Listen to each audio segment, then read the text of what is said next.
अस्सलाम वालेकुम, मैं तहरीम इकबाल आज आप लोगों के सामने फिर हाजिर हूँ क्लास 9 बायोलॉजी का लेक्चर नंबर 2 लेके।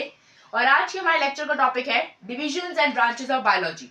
सबसे पहले हम समझते हैं कि डिविजन्स और ब्रांचेस हैं क्या। हमने कल के लेक्चर में पढ़ा था कि साइंस को बेसिकली 3 डिविजन्स में डिवाइड किया गया, फिजिक्स, केमिस्ट्री और बायोलॉजी। हम बायोलॉजी को लेते हैं तो बायोलॉजी को भी फर्दर 3 मेजर ब्रांचेस में डिवाइड किया गया है, जो डिविजन्स कहलाती हैं, जो है ज़ूलॉजी, बॉटनी और माइक्रोबायोलॉजी।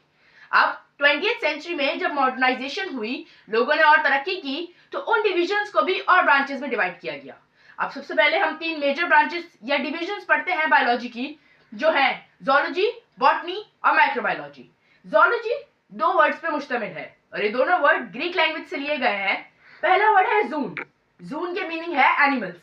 लॉजी जो स्टडी की होती है, या फिर रीजनिंग या फिर नॉलेज। अब अगर हम ज़ूलॉजी की डेफिनेशन देखें तो वो क्या होगी? The study of animals is known as zoology.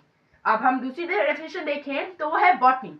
Botany भी 2 वर्ड से मुश्तमिल है और दोनों वर्ड ग्रीक लैंग्वेज से लिए गए हैं, जो कि है ब्यूटेन, जिसके मायने होते हैं प्लांट्स, और दूसरा लोगस जो लॉजी है और उसके मीनिंग होते हैं स्टडी, साइंटिफिक नॉलेज और रीजनिंग। तो इसका मतलब बॉटनी की डेफिनेशन क्या हुई कि the scientific study of plants is known as botany. अब हम माइक्रोबायोलॉजी को देखें तो माइक्रोबायोलॉजी भी 2 वर्ड से मुश्तमिल है, माइक्रो एंड बायोलॉजी। माइक्रो की मीनिंग हर वो छोटी चीज होती है जो हम नेकेड आई से ना देख सके, बल्कि हम उसके लिए माइक्रोस्कोप की जरूरत हो। और बायोलॉजी जो कि लाइफ और स्टडी से मुंतखब किया गया है।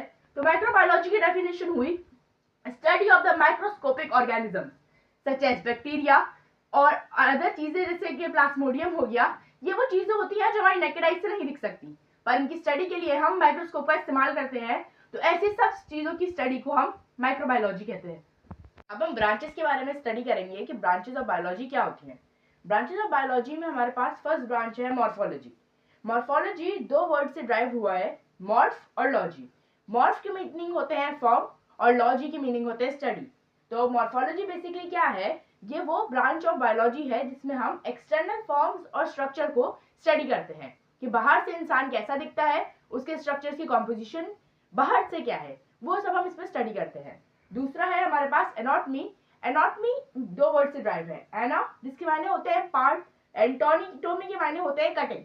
यानी ये वो ब्रांच ऑफ बायोलॉजी है जिसमें हम इंटरनल पार्ट्स की स्टडी करते हैं किसी भी ऑर्गेनिज्म की, लेकिन उनको हम काटते हैं और फिर उसको ओपन करने के बाद हम इंटरनल देखते हैं कि उसका स्ट्रक्चर और कंपोजिशन कैसा है।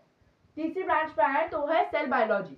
ये भी 2 वर्ड से ड्राइव हुआ है, सेल जिसके मायने होते हैं कंपार्टमेंट, जो कि स्मॉलेस्ट यूनिट होता है किसी भी लिविंग ऑर्गेनिज्म का। बायोलॉजी जैसे कि पहले भी मैंने बताया, बायो की मीनिंग होते हैं लाइफ, लॉजी की मीनिंग होते हैं स्टडी।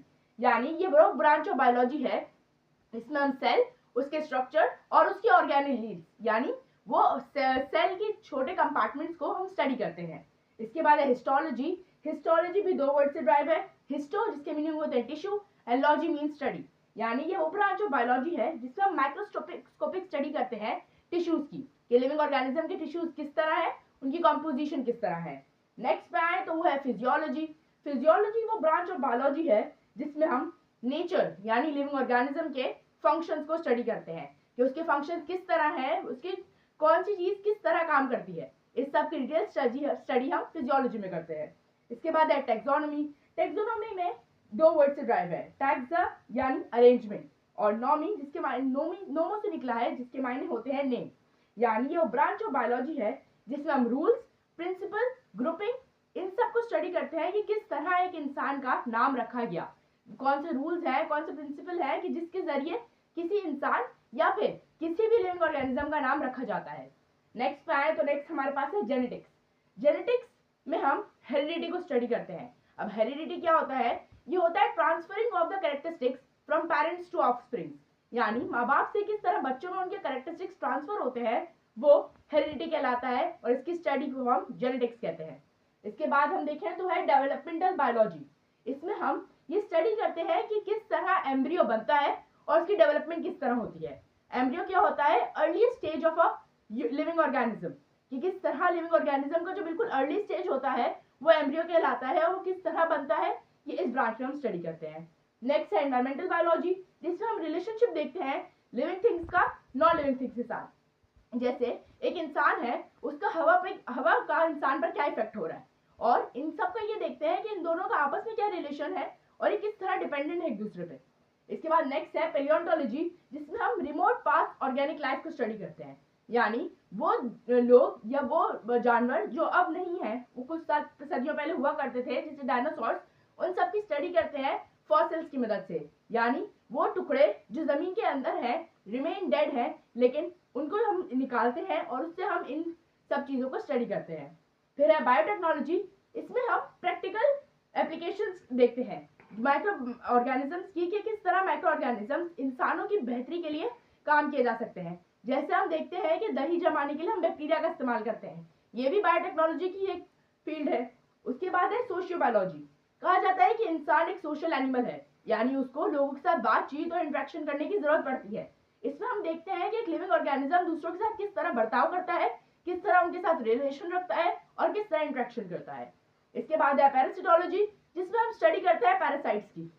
उसके बाद है फार्माकोलॉजी, जिसमें हम ड्रग्स को देखते हैं, उनके बेनिफिट्स, उनके नुकसान और सब कुछ। इसके बाद एक फील्ड है गई जो कि है मॉलिक्यूलर बायोलॉजी, जिसमें हम ऑर्गेनिक मॉलिक्यूल्स की स्टडी करते हैं कि किस तरह वो बॉडी का कौन सा पार्ट बनाते हैं और उनका क्या फायदा है। आज के लिए इतना ही, थैंक यू।